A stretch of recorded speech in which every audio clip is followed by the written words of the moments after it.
วาซาบิเต็มเลยเนาะย้วยเลย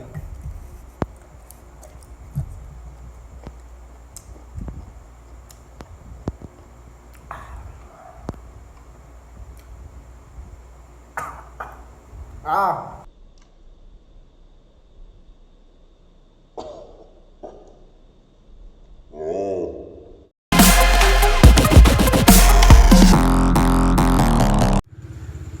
สบายดีมื้อนี้สอนก็จะมาเฮ็ดเมนูใหม่เนาะเมนูก็คือปลาหมึกเนาะระหว่างกินกันกับแจ่ววาซาบิและก็แจ่วส้มเนาะมันจะมี2แจ่วมื้อนี้ที่ว่าสอนจะเฮ็ดเนาะ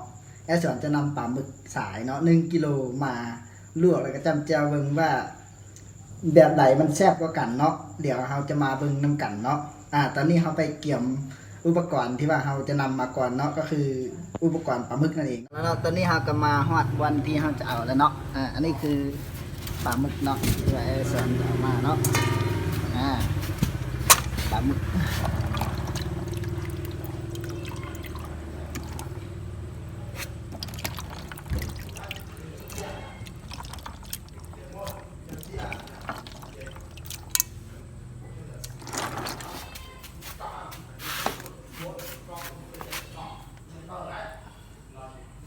นี่เนาะปลาหมึกโลนึงเนาะ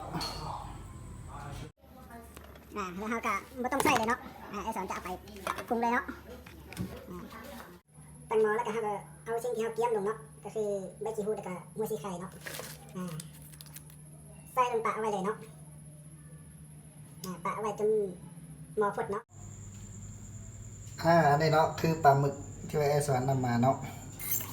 เราจะเอามาล้างเลยน้ำสะอาดน้ำต้องสะอาดนะพี่น้องเนาะที่เราทานลวกปลาหมึกเนาะเราก็มาเห็ดเจ้าของเราเนาะอันนี้คือเจ้าสมเนาะเจ้ามะเขือใส่เนาะนี่มะเขือแดงเนาะกับมะเขือแดงเนาะแล้วก็เอาเกลือใส่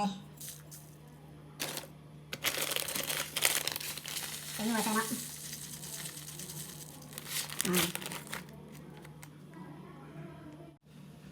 แล้วก็น้ำตาลใส่หนึ่งเนาะเจ้าเราทำสำเร็จแล้วเนาะ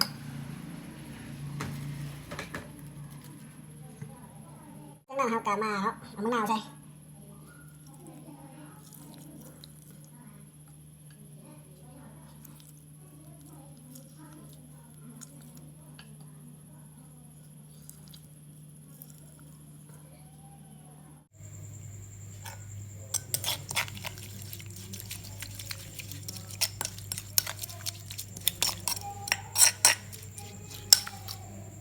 มาเนาะที่ปลาหมึกของเราเนาะอันนี้คือปลาหมึกเนาะนี่โลนึง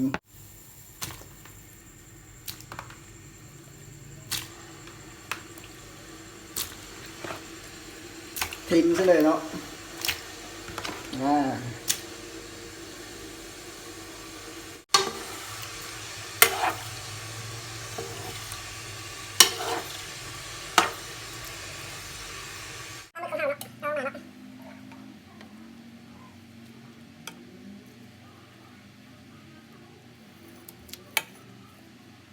สำเร็จเนาะเราจะเอาน้ำกวนใส่เนาะใส่แบบจังไหมกันเนาะได้แล้วเนาะอันนี้คือวาซาบิเนาะ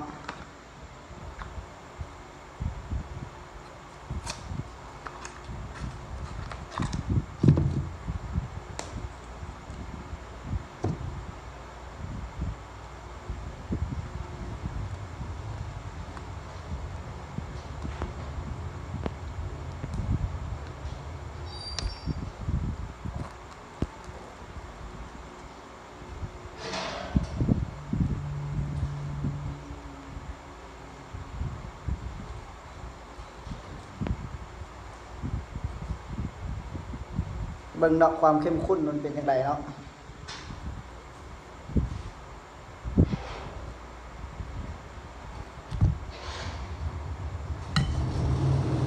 อันนี้เนาะแม็กกี้เนาะ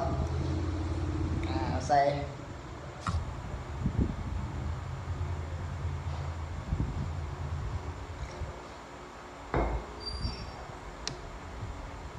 คนกันเข้าเนาะ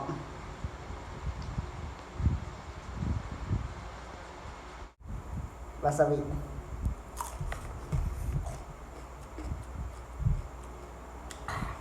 โอ้ขึ้นดัง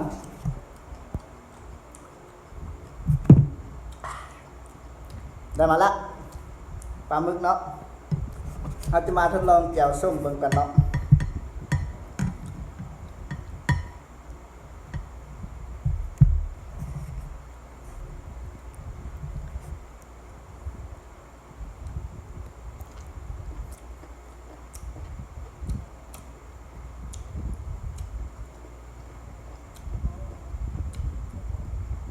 หมึกมันดำๆอยู่เนาะ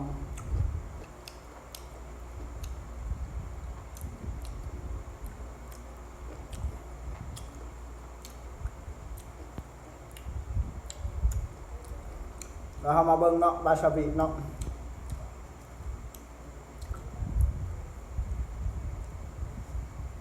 วาซาบิเต็มเลยเนาะยุ่ยเลย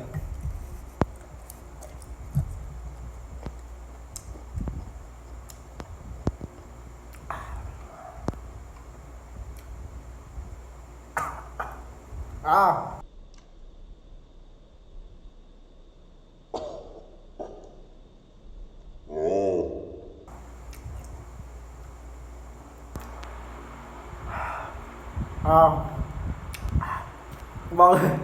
แล้วก็โดน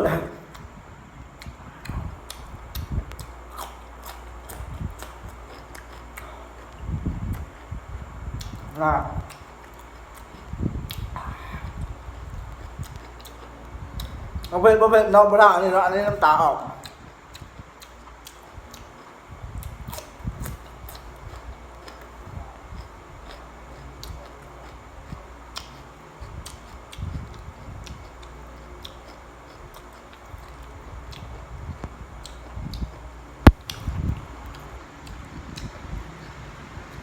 ปลาหมึก1 กิโลเนาะกินผู้เดียว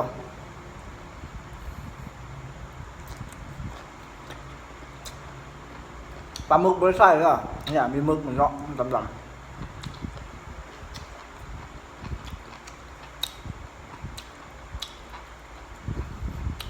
ไปอยากกินเอาไปให้ลองเบิ่งเนาะบอกได้ว่าแซ่บเนาะทั้งวาซาบิทั้งแจ่วส้มเนาะส่วนไหนก็แซ่บคือกันเนาะทั้ง2แจ่วเลยเท่ากันเลยเอาให้เท่ากันเนาะ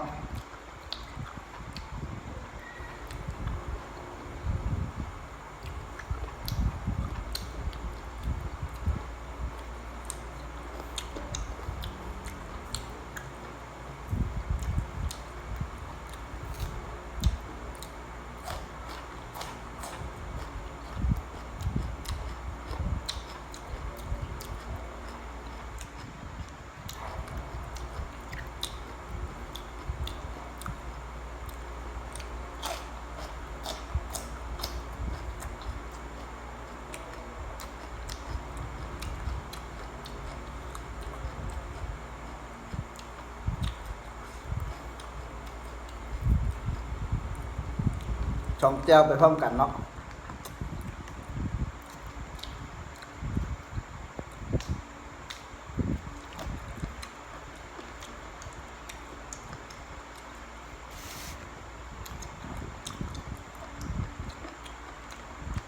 วาซาบิขึ้นหลังขนาดเนาะ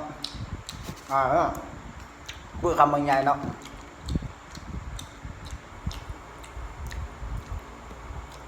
ปลาหมึกสายเนาะ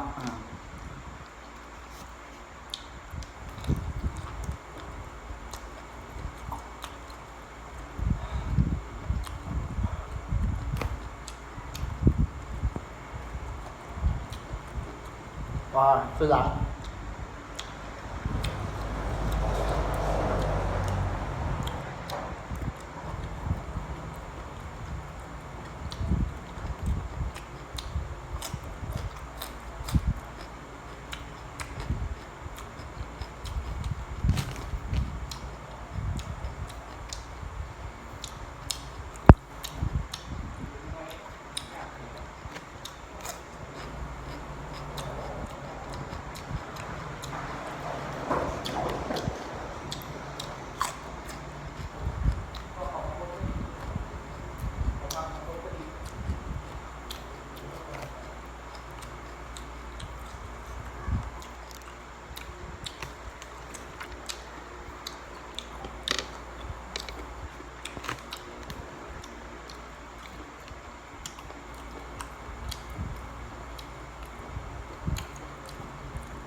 3เนาะออก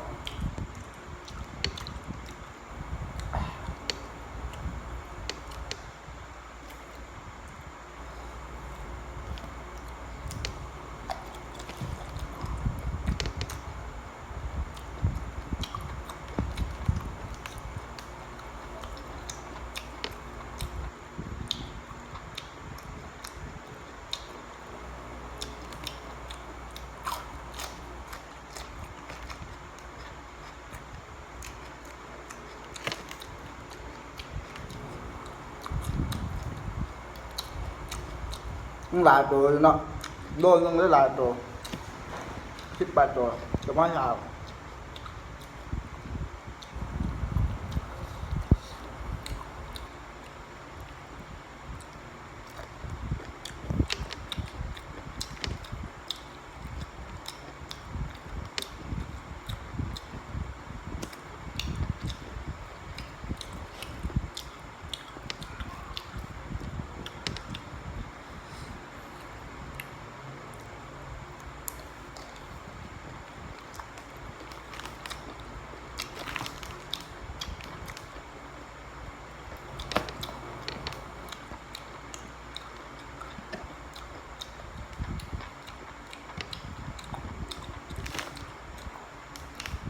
ตอนแรกแซ่บเท่ากันเนาะ2แก้วเจ้าเหลียวเนี่ยวาซาบิเริ่มจะไม่ไหวละขึ้นดัง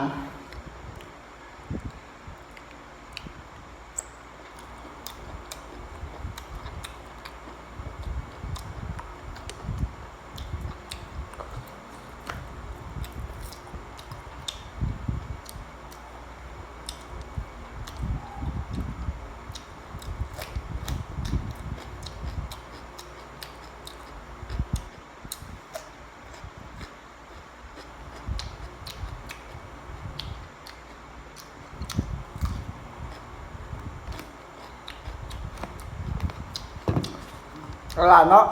สรุปแล้วก็คือทั้ง2แก้วแซ่บเท่ากันขึ้นอยู่กับความหมักของแต่ละคนเนาะมื้อนี้เนาะเลิกแล้วเนาะ เพราะว่าเจ้าส้มกระแซบวาซาบิกระแซบทั้ง2แก้วเลยสามารถนำเอาไปเฮ็ดได้เนาะวิดีโอนี้ไอ้สอนเอาลง YouTube เนาะไปติดตามไอ้สอน YouTube เนาะก็ได้เนาะไปกระทืบไลค์ให้หน่อยเนาะกระทืบไลค์กระทืบแชร์เขาว่าหน่อยเนาะอย่าลืมแชร์ไว้ไปเฮ็ดกินเนาะถ้าผู้ใดยังเคยเฮ็ดกิน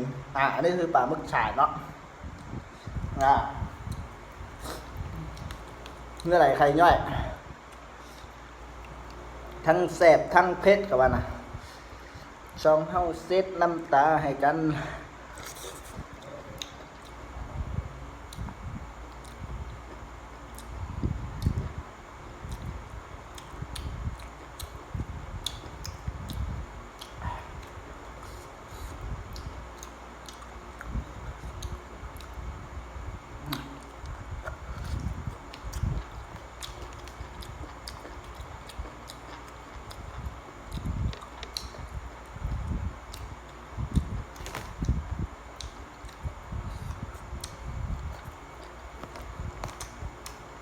เอาละ